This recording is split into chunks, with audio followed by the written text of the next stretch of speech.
اهلا بيكم يا جماعه في فيديو جديد. انا نسيت الانترو وانتوا نسيتوها وكله نساها، لان في العادي دلوقتي بقى بنزل فيديوهات طويله ومش عارف ليه ما بعملش كده. يمكن عشان بتاخد مجهود ووقت اكتر من الشوت.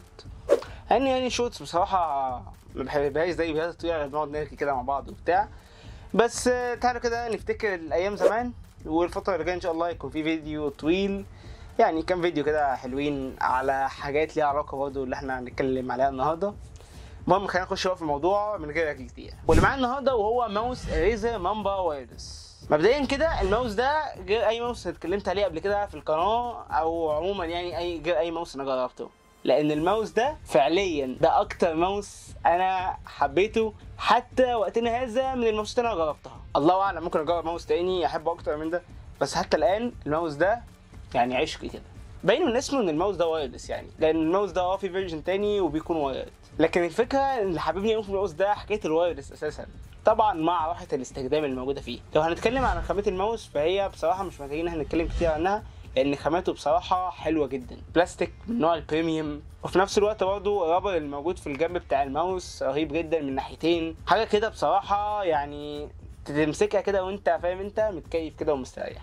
ديزاين الماوس ده هو عادي، يعني زي ما انت شايف حاجه سيمبل كده لطيفه لذيذه، حتتين بس ار جي بي السكرول ويل واللي هي العلامه بتاعت ريزر وبس كده، كفايه قوي على كده ادرسوا الار جي بي وكده فاهم انت اتعشت قوي. لكن سيبك بقى من حته الديزاين السيمبل اللي انا بصراحه حبيته، وخلينا نخش على مضمون الماوس ده وهو اداؤه بقى. عموما مبدئيا الماوس ده بيجي بسنسور ريزر 5 جي، سنسور جميل جدا ما حدش يقدر ان هو يتكلم عليه او يقول عليه اي حاجه. ولو جبنا سيره السنسور فخلينا نتكلم على حاجه زي ال او دي. ال او دي بتاع الماوس ده هو تقريبا 1 دي في دي او اقل كمان. بالنسبه لحاجه مهمه جدا بقى ناس كتير جدا بتسال عليها، وهو الليتنسي بتاع الماوس. ثواني انت هتعرف الليتنسي منين اصلا؟ هو انت معاك مثلا عده او حاجه تقدر انت تقيس بيها الليتنسي؟ الاجابه هو ان معيش، لا عده ولا معايا اجهزه اقدر ان انا اقيس بيها الليتنسي بتاع الماوس ده واشوف الليتنسي بتاعه كويس ولا لا. بس في بديل يعتبر دقيق نسبيا وهو موقع ريتنجز. لو متعرفش ايه هو موقع ريتنجز فهو بكل اختصار عليه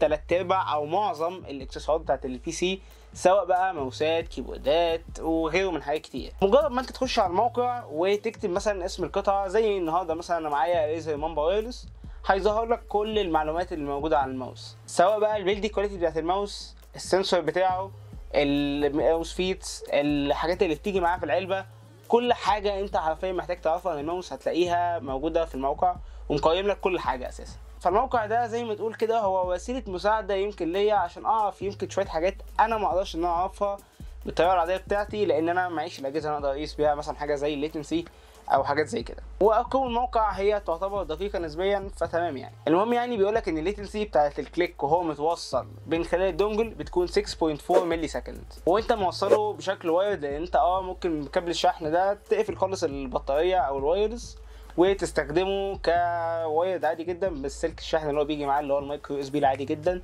وبالمناسبه السلك حلو جدا لان هو يعتبر كده خفيف وفي نفس الوقت برضه بيدت كده بشكل لطيف، فيعني فاهم انت برضه لو انت بتستخدمه حتى بالكيبل فمش هتحس ان هو حاجه تقيله او كده. فيعني هو متوصل بالكيبل بيكون بزمن الاستجابه بتاعه هو 4.7 ملي سكند، يعني هو ارقامه هو وايرلس مش عاليه قوي، بس في نفس الوقت لو انت شخص عايز ان انت حرفيا ما تجليش منك حاجه وعايز ان انت تبقى مقطع الدنيا فاستخدمه هو وايرد. لو انت بتلعب فاهم انت العاب كومباتيتيف بقى وهارد كور جيمر بقى ومش عارف ايه وبتاع وكده، فطبعا تستخدمه وهو وايرد.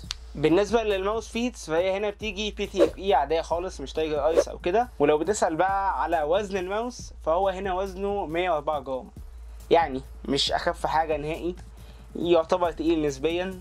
ولو انت هتسال برضو عن توزيعه الوزن بتاعه فهو موجود في السنتر مش قدام ولا ورا، فيعني بالنسبه للوزن وتوزيع الوزن اللي هو موجود عليه هو كويس، بس مش للجيمنج الاف بي اس بقى والاي سبورتس في الدرجه الاولى، لان 104 جرام يعتبر تقيل نوعا ما. لكن لو انت جايب الماوس ده عشان ان انت عايز تتحرك بيه، عايز ان انت تشتغل بقى بيه او معظم شغلك اللي هو فاهم انت حاجات شغل بتاع مش عارف ايه، عايز تلعب طبعا بيه العاب تريبل ايه، عايز مثلا انت تلعب بيه العاب اي سبورتس وفي نفس الوقت انت بقى مش هارد كور جيمر بقى واوعى ومقطع الجيمز خالص زي حالاتي كده، بلعب عادي ساعات فور فن معظم الوقت شغل مش عارف ايه، فحرفيا انت لو شخص كده الماوس ده حرفيا هو ليك. او شخص مثلا انت بتتحرك بقى وعايز حاجه وايرلس او كده، فهو برضه ليك. في غلطه بقى شائعه جدا واي حد بيشتري الماوس بتاعه ان هو ما ياخدش باله من حاجه مهمه جدا، وهي تقريبا اهم حاجه لازم ياخد باله منها، وهو ان حجم ايديه مش مناسب مع الماوس اللي هو شاريه.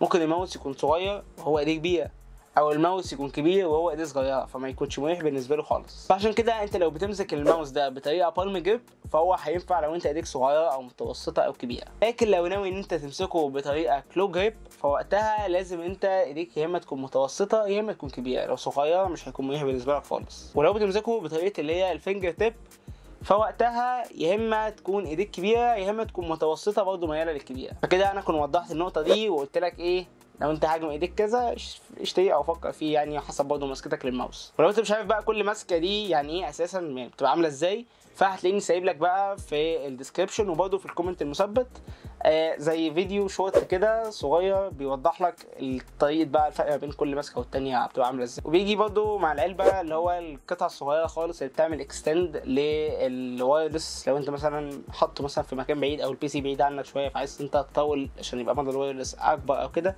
يعني بصراحه انا ما استخدمتهاش وما اعتقدش برضه انت هتستخدمها، بس يعني قطعه اضافيه كده حلوه لذيذه. ونقطة مهمة جدا ان السويتشات اللي موجودة في الماوس هي ميكانيكال سويتشز مش اوبتيكال سويتشز. والماوس ده هو سعره 1750 جنيه. لو بتسأل تجيبه منين بالسعر ده فهتلاقيه عند بيتر ستور، هتلاقي اللينك بتاعه تحت في الديسكربشن. خش بقى ابعت له كده وظبط معاه وجيب الماوس، لان فعلا الماوس ده حلو جدا. وكده كنا انا وضحت لك تقريبا كل حاجة عن الماوس ده سواء بقى سلبيات او ايجابيات. وعشان برضه في حاجة نسيت اقولها لك ان الماوس ده هو استيراد وكل الحاجات اللي عند بيتر هي استيراد، فعشان نكون كده على نور. بس عموما حاجات الاستيراد هي نفس الجديده بالظبط، بس يعني الفرق كله ان يمكن الكرتونه هي اللي بتكون بس فاهم انت متجرحه حاجه بسيطه مش اكتر. وبس كده اعتبرنا كل غلطات كل حاجه عن ماوس ريزر مامبا وايرلس. اشوفك الفيديو اللي جاي وسلام.